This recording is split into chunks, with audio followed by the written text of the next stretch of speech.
This is an update of the stimulus package program from the Trump administration as of Thursday, April 2nd, 2020.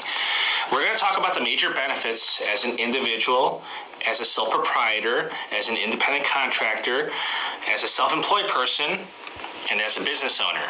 We're going to talk about forgivable loans, sources of securing money, the stimulus check, and tax updates. Again, this is an update of the stimulus package as of Thursday, April 2nd, 2020. The whole goal and purpose of the stimulus package was to get money into your hands as quickly as possible, whether you're an individual or a business. Here are the key takeaways. Let's start with the stimulus check. The reason why I'm making these, and I say as of today, April 2nd, is because the news and the details keep changing literally on an hourly basis. The breaking news as of April 1st, which was yesterday, was that if you are receiving Social Security benefits or disability, then you do not need to file a tax return and you will receive your stimulus check. This is in contrary to what they said on Monday, just a few days back this week, that you needed to file a tax return. So they said that on Monday. Now yesterday, April 1st, they took that back. So you do not need to file a tax return if you're on disability or Social Security benefits, because they have your information and then they're going to direct deposit you your check money, your stimulus check money. If they have that on file, if they don't have your banking information on file, you can give it to them on the IRS website, or they're going to end up mailing you a check. Another way of getting money into your hands is if you're on unemployment. Okay, unemployment is a state-run program. However, the federal government is stepping in, they're boosting the program. So there's more money in unemployment, and there's an expansion of coverage, because before, gig workers, independent contractors, self-employed people were ineligible. Now they're eligible.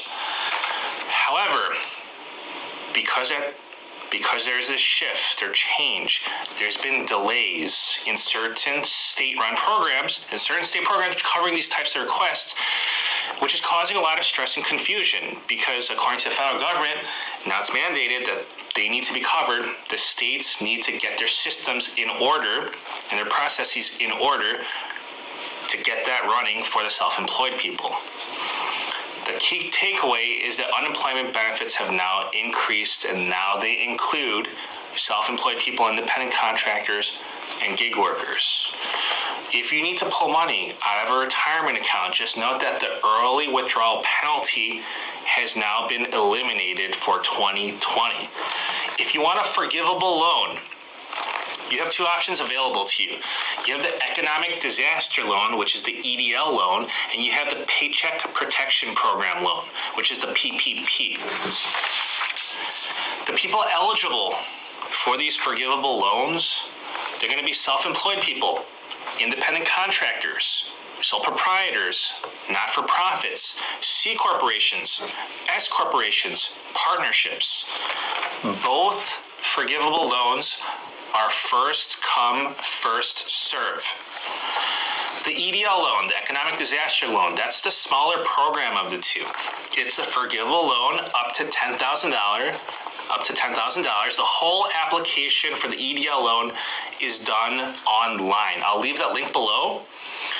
The program is up and running. You can do that right now. If you haven't applied, you better do so as soon as possible, because again, it's first come, first serve, and if you procrastinate and put it off, you're most likely going to miss out. The Paycheck Protection Program is based on your self-employment income or how much you pay your employees. You'll get a loan of 2.5 times that monthly amount. You can get that loan forgiven if you spend it on qualified expenses. What are qualified expenses? Qualified expenses, for purposes of this situation of loan forgiveness with the PPP, the Paycheck Protection Program, are payments to you, yourself, your employees, mortgage interest, rent, or utilities. I'm going to give you the basic steps, the overview of the PPP. You apply for the loan. You get the loan. From the loan origination date, you have 8 weeks to spend it on those qualifying expenses. After the 8 weeks is over, you contact your lender, you ask for loan forgiveness. Then you're going to submit your expenses to show that you spent those funds on those qualifying expenses. If you spent it on those qualifying expenses, then you're going to have loan forgiveness. Just know that this Paycheck Protection Program, the PPP, begins tomorrow, April 3rd. It is done online or in person at your bank. So be prepared to storm the gates because, again, this is first come, first serve as well. Make sure your bank is participating in this loan program. Otherwise, you're going to have to find another bank that's participating in this loan program. For those businesses with employees, the government will pay for your employee sick leave up to $5,110, dollar for dollar per employee up until December 31st. For businesses with employees, the government will pay for your employee family leave up to $12,000 per employee up until December 31st. The final details will be announced any day by the Treasury and Internal Revenue Service, the IRS, so please subscribe to be updated on those details. For businesses with employees, there's the employee retention credit of $5,000 for each employee that you paid $10,000 or more in 2020. We'll provide more information on that as well, so please subscribe. Please share this message with those that you know were impacted during these times, because honestly, these are difficult times for the majority of Americans, for the majority of people. I mean, people are